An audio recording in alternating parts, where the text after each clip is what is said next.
మింగినావో చండ్ర నిప్పులను, మింగినావో చండ్ర నిప్పులను, నిప్పులే గర్భాన దాగినాయో అగ్గి పిడుగులా బయటికొచ్చినాడు.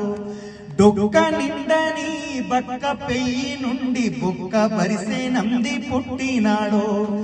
దశకంఠు నీ వంటి దండకారణ్యము దగ్ధమైపోతుంటే చూడలేక, దశకంఠు నీ వంటి దండకారణ్యము దగ్ధమైపోతుంటే చూడలేక, ఎదిరించి ఒరిగిన వాసంత నీలి మేఘనాథుడే నీ కొడుకు, మేఘనాథుడే నీ కొడుకు.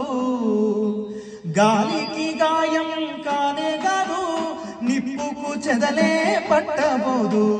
నీటిని ఎవ్వడు కోయలేడు, భూమిని ఎవ్వడు దాచలేడు. కోడలు కొడుకు ఇంటికొస్తే దిష్టి హారతి ఇస్తాననుకుంటివో, దిష్టి బొమ్మలోనే బిడ్డలొస్తే చితిమంటల హారతి ఇస్తివో.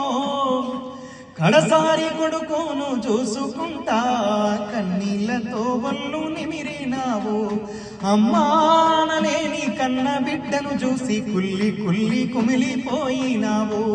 పేగు కోసిన నాడు కలగాని ఆ బాధ కాలిపోతుంటే కలుపు మందో, పేగు కోసిన నాడు కలగాని ఆ బాధ కాలిపోతుంటే కలుపు మందో.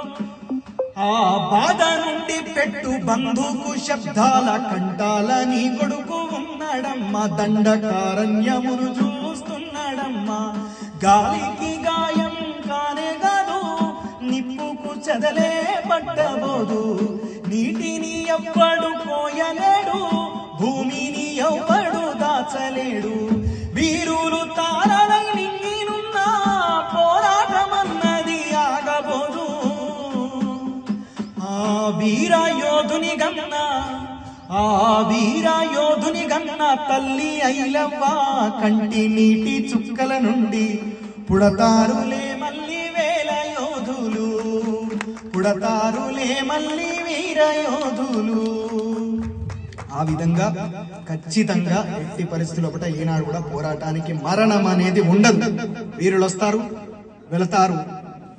పాత నీరు వస్తుంది, కొత్త నీరు, పాత నీరు వస్తుంది, కొత్త నీరు, పాత నీరు వెళుతుంది, కొత్త నీరు వస్తుంది అన్న విధంగా ఖచ్చితంగా ఆ యొక్క పోరాటం అనేది కొనసాగుతూనే ఉంటది. ఈ క్షణం ఈ వేదిక మీద నుంచి ఒకే ఒక్క విషయం చెప్పదలుచుకున్నా. చివరగా ఖచ్చితంగా ప్రశ్నిస్తాం, ఖచ్చితంగా మాట్లాడతాం, ఖచ్చితంగా బాకుల్లాంటి పాటలను పాడతాం, రాస్తాం. ఈ తెలంగాణ మొన్నటిదాకా అన్నారు బిడ్డ జయసూర్య శ్రీకాంత్ గట్టిగా మాట్లాడుతున్నారు బిడ్డ, రాజ్యం చెరబట్టగల అని చెప్పనని కొంతమంది అక్కడ పోలీసులే అన్నారు మాతోటి.